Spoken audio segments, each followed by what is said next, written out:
Melejit banget ya Om. Iya betul. Apalagi udah ada viral-viral gitu langsung wah rame banget informasi kayak gitu. Cepet banget ya. Teman-teman wartawan maupun teman-teman jurnalis yang ada di lapangan. Sehingga mereka tidak kehilangan momentum maupun informasi yang benar-benar real dan sangat dibutuhkan masyarakat. Terus kalau dari Sam Yoga sendiri, gimana nih perbedaan antara proses ngambil berita dari yang lama terus yang sekarang ini? Kita benar-benar dituntut skill berada di lapangan, kita mencari langsung bertemu dengan narasumber, dengan pihak-pihak berwenang. Mereka rata-rata mungkin hanya mengejar clickbait ataupun sesuatu yang dianggap menguntungkan bagi mereka sendiri.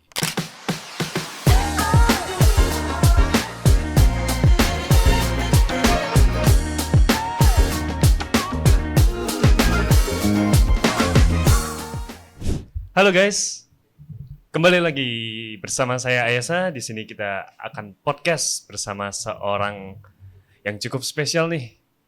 Aku kali ini mengundang seorang wartawan yang juga sudah berkecimpung lama di dunia jurnalistik. Ya, selamat datang untuk Sam Yoga. Selamat datang. Terima kasih, Mas Isa. Terima kasih. Oke, sekarang di podcast Lantai 3 ini kita akan membahas mengenai sebuah jurnalistik di era zaman now, Gen-Z-Gen-Zian. Nih, saya sama Sam Yoga ini kan termasuk ini ya, sedikit-sedikit muda lah.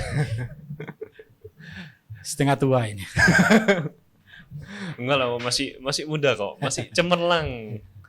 Oke, kita akan berbincang seputar jurnalistik ya teman-teman. Dimana kita tahu bahwa sudah ini ya, berbagai evolusi terjadi di dunia media. Dari mulai kita yang masih pagi hari minum kopi sambil buka koran, sekarang tinggal bangun tidur sambil layah-layah ya. Kita scroll medsos ya Sam. Waduh, itu udah perubahan yang sangat drastis ya. Dari dimana ya loper koran masih ada, sekarang tinggal ting dapat notifikasi ada berita baru. Oke. Terus gimana nih pandangannya Sam Yoga sebagai seorang wartawan gitu? Ya terima kasih Mas Isa. Bagaimanapun juga dunia digital tidak bisa kita hindari juga ya.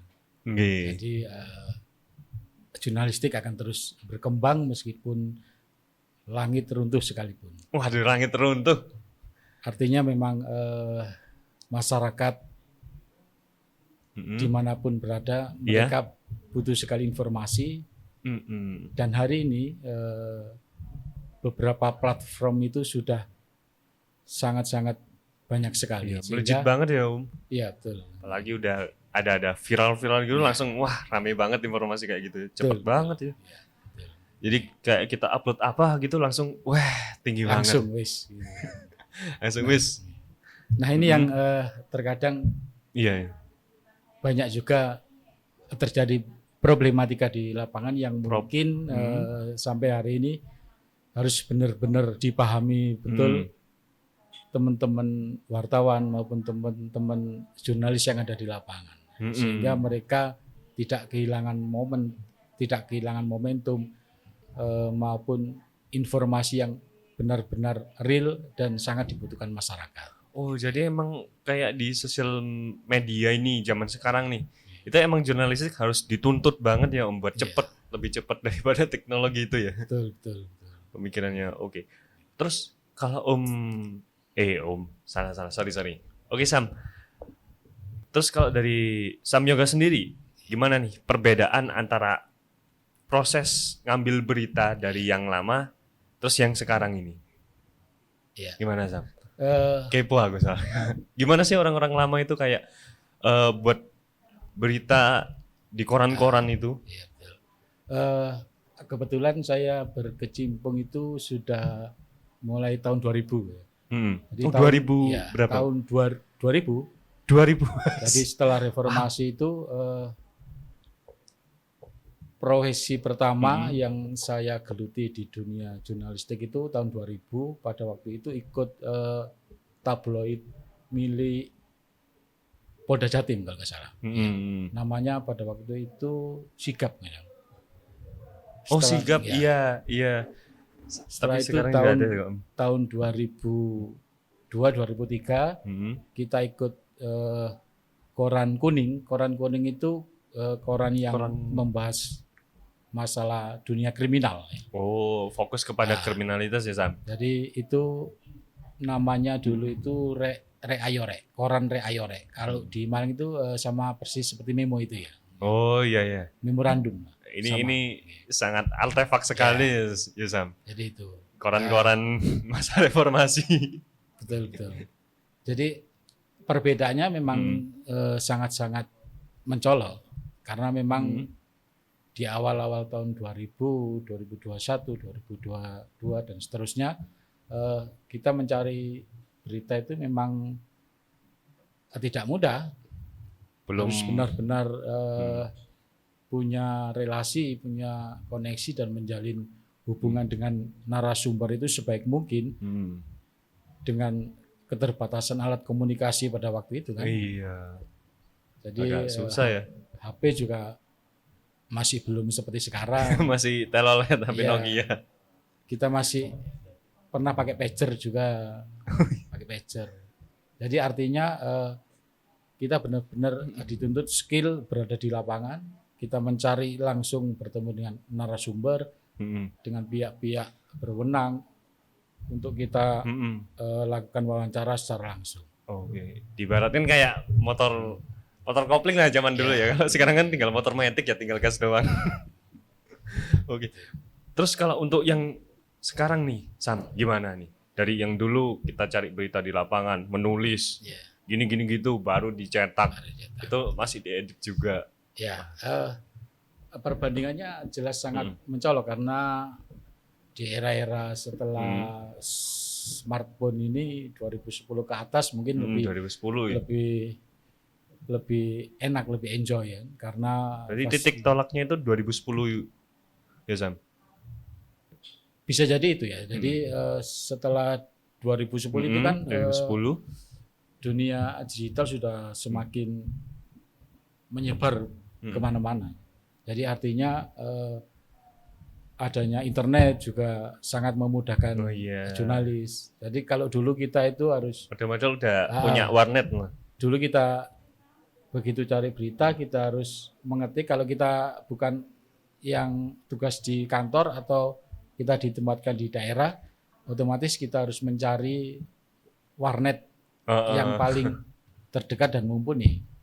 Kebetulan dulu saya masuk di Malang itu tahun 2001-an. Jadi sehingga warnet itu masih sangat terbatas jumlahnya. Warnet di Kota Malang dulu ya. Dulu banget, teman. Dulu banget itu. 2021 itu masih terbatas. Jadi ketika kita liputan di Kabupaten Malang, katakanlah setelah dari Kabupaten Malang kita harus menempuh jarak yang cukup jauh ke kota hanya untuk menulis berita. Cuma untuk ke warnetnya itu ya? Waduh. Hanya untuk menulis berita. Jadi capeknya itu 4 kali lipat lah pada waktu itu. Belum ada tempat Nokia yang ada free wifi-nya belum ya? Belum ada sama sekali. Belum ada teman-teman. Fasilitas ponsel juga masih terbatas. Jadi, perjuangannya Sam Yoga loh. Bisa dibayangkan teman-teman. Jadi setelah kita liputan di satu kawasan yang cukup jauh, kita harus ke warnet dulu, kita harus mengetik dan itu harus antrian juga kan. Antri, jadi kita belum lagi antri ya. Harus dengan jam deadline yang mungkin sangat mepet. Billingnya terbatas. Cepat-cepatan itu tadi. Sebisa juga sambil itu ya, ngambil paket malam. Jadi suka dukanya jurnalis awal-awal tahun 2000-an ya seperti itu. Waduh, itu memang ya. Berat. Curhatannya Sam yang berjuang di Kota Malang sebagai wartawan ini loh. Benar-benar dah. Terus untuk ini Sam, dengan adanya ini kan juga banyak media yang mungkin sedikit palsu, hoax. Ya. Nah, banyak tuh hoax. Itu gimana menurut Sam? Ya, kalau media-media mainstream yang mungkin sudah terdaftar atau terverifikasi Dewan Pers, kemungkinan kecil ya mereka memproduksi berita-berita hoax. Karena memang selain sudah ada kode etiknya, sudah ada aturan, Artinya dari sisi profesi yang diemban jurnalis, mereka sangat-sangat tidak mungkin membuat ataupun memproduksi konten-konten yang hoax. Nah, di tengah era yang seperti ini, mungkin berita-berita hoax itu memang sengaja diciptakan, sengaja dimunculkan, dan ini memang dan itu ini nggak ada memang yang namanya salah atau apa, emang sengaja ya mungkin. Betul. Dan ini memang tugas kita semua, termasuk seluruh instansi negara untuk mampu memerangi. Teman-teman juga ya yang punya pegang sosmed ini ya. Seperti itu. Kalau ada ya mungkin nama ininya ya apa ya? Medianya mungkin gak jelas gitu loh, banyak. Jadi sekali diklik ada berita yang nggak bener. Itu emang sengaja, ada yang sengaja atau emang untuk kepentingan tertentu berarti? Ya, rata-rata kalau media-media yang belum terverifikasi Dewan Pers memang mereka rata-rata mungkin hanya mengejar clickbait ataupun sesuatu yang dianggap menguntungkan bagi mereka sendiri. Sehingga hal-hal itu memang perlu ada penyikapan yang khusus, karena memang apa yang ditimbulkan seperti berita-berita hoax ini memang sangat merugikan. Emang dampaknya benar-benar bisa masif ya, bisa bikin kacau negara loh. Ngeri Sam. Tapi emang seperti itu ya, dari teman-teman ini juga harus aware gitu loh, harus waspada. Wah ini berita nggak bener ini. Ini ngomongin orang ini, orang gibah ini. Gak boleh ya kayak gitu ya guys ya. Oke, terus gimana nih bagaimana cara seorang jurnalis bertahan dan menjaga integritasnya? Kan sekarang kan juga luas banget tuh media online Sam. Gampang yang di copy lah, gampang yang di inilah. Ya, khusus bagi teman-teman jurnalis yang mungkin patuh ya. Jadi profesi wartawan, profesi jurnalis ini kan mereka dilindungi undang-undang. Artinya apa? Karena undang-undang yang mengatur mereka juga harus punya integritas yang benar-benar mumpuni. Jadi nggak sembarangan kita menulis berita, kita harus mengcopy paste. Karena memang mengcopy paste ini kan dalam hukum jurnalis meskipun tidak dilarang, tapi ya jelas-jelas sangat memalukan karena memang etika seorang jurnalis memang dituntut bisa menulis, bisa menghasilkan produk jurnalistik yang karena kasnya seorang jurnalis itu dari otaknya. Bagaimana dia merangkai kata. Mungkin lebih ke kayak storytell, tapi ini versinya yang nyata, yang faktual. Oke, jadi temen gitu. Terus untuk ini Sam, banyak kali perdebatan, bukan perdebatan sih sebenarnya, lebih mengarah kepada ini persaingan antara warga atau influencer melawan seorang jurnalis dalam mempublikasikan suatu peristiwa atau berita. Nah itu gimana nih? Ini lagi rame nih, kadang nih banyak pengguna sosial media yang lebih tergiring ke influencer daripada ke kayak kita orang-orang jurnalistik. Nah, yang perlu dipahami adalah tugas seorang jurnalistik dan influencer dari awal memang sudah berbeda sebenarnya. Jadi kalau beda segmen konsep gitu. Ya, jadi kalau jurnalis kan dia bekerja dilindungi undang-undang. Dia punya kode etik. Sementara influencer kan mereka tidak punya kode etik dan ya mungkin berdasarkan kebebasan itu aja. Jadi kebebasan. Sementara produk yang dihasilkan seorang jurnalis harus bisa dipertanggungjawabkan secara undang-undang tadi, kan? Undang-undang persnya. Ya, undang-undang persnya. Jadi tidak melanggar, mereka harus konfirmasi, mereka harus check and recheck. Sementara kalau influencer kan dia tidak perlu harus cek terus dilakukan recheck. Jadi cukup menyampaikan sesuatu sudah selesai.